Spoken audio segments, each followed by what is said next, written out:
Hey everybody, Dr. Amy. Hey, tons of the kids in your office and in your community, guaranteed, tons of them, and more now than ever before with virtual learning and the transitions of the last few years, have big gaps in development, big gaps in, the way that they are using, what tools they're using, the way they're using their brain to accomplish tasks. And one of those things that it becomes very apparent in is reading and spelling. So even for those kids that I say, like the fly under the radar kids that may be doing well, they're very smart, it has nothing to do with intelligence, but they're doing well behaviorally and socially, but they really have trouble retaining spelling words or mixing up letters, whether they have a diagnosis or they don't, dyslexia, dysgraphia, something like that, and comprehension and retention of written content.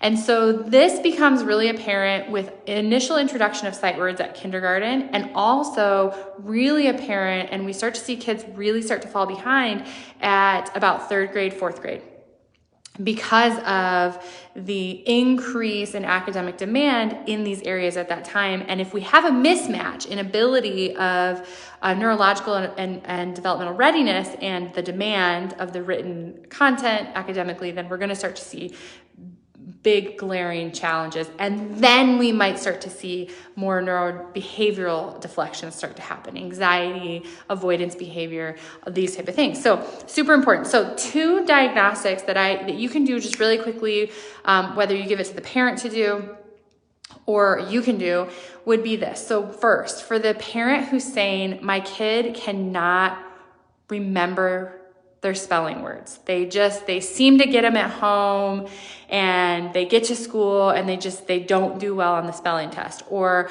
they constantly are flipping letters around, or even like writing letters backwards, or they just are struggling with spelling. The first diagnostic we want to do is we want to understand what tools is this child using to accomplish this task of spelling. So we want to know, are they actually using visual cognition? Are they using visual imagery? Are they retaining the look of the word? Or are they trying to memorize the sound of the word and the letters in a part to whole way that make up the word? So in addition to all the things we talked about that lead to kids struggling with this, we also have the fact that in the educational world we usually lead with phonics, which is auditory verbal. So that can more embed these patterns for kids that are not resilient or ready yet. So we want to know if a kid is struggling with spelling or maybe even they do well with spelling sometimes and then they get to school and they just can't pass the spelling test. We want to understand, are they visualizing or are they auditorily memorizing the sound of the letters and memorizing the letters instead of seeing them? Are they seeing them or are they saying them? Seeing or saying. So, example, we want to say, here's this word cat. CAT. We first want to play the forward, backward, inside out game. So here's the first diagnostic. We want to play the forward, backward, inside out. Can you spell it forward? We're asking the kid. Not just spell it like, hey, here's our spelling list. Spell the words. You want to go, can you spell each spelling word on the list? You want to go, can you spell it forward? Well, CAT. Can you spell it backwards? TAC. Can you spell it inside out? ATC. And then you build up with harder words, right? Bigger, more letters. Now, just doing that doesn't necessarily tell you if they're visualizing it, if they're seeing it, or if they're saying it.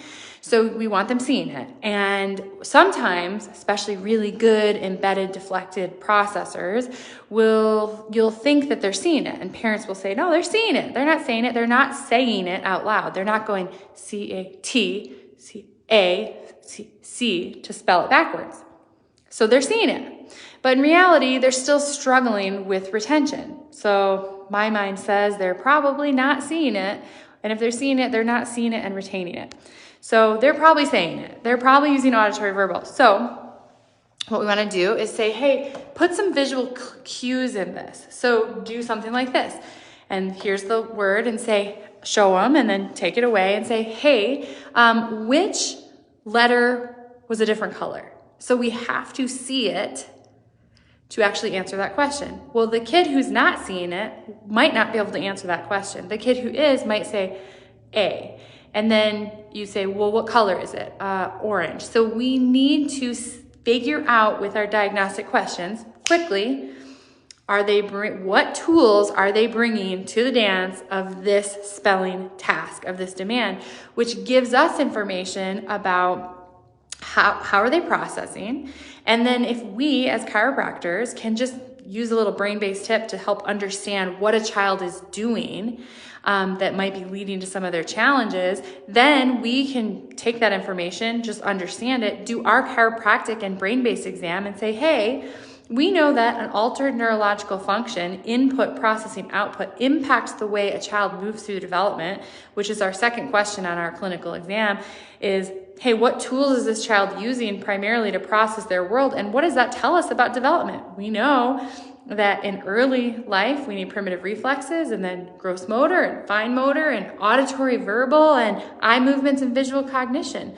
Well, if we have a child who has abnormal eye movements, isn't there yet in visual cognition, and primary tool is auditory verbal, they're probably gonna say it instead of seeing it, and they're gonna have challenges with retaining and just remembering how to, remembering and retaining information read to them or that they read and comprehending it. And they're probably going to have some trouble with spelling tests, spelling words, mixing up letters, and that kind of stuff. So when behaviors, challenges are always windows to the brain, it's our job to not treat them, not be a specialist in, reading, spelling, dyslexia, but to understand these things as windows to the brain, be able to ask simple little brain-based questions and make brain-based observations and use these simple little diagnostic tools or diagnostic assessments to then be able to put the pieces together with our exam to make the case for what we do to improve neurological function, which is altering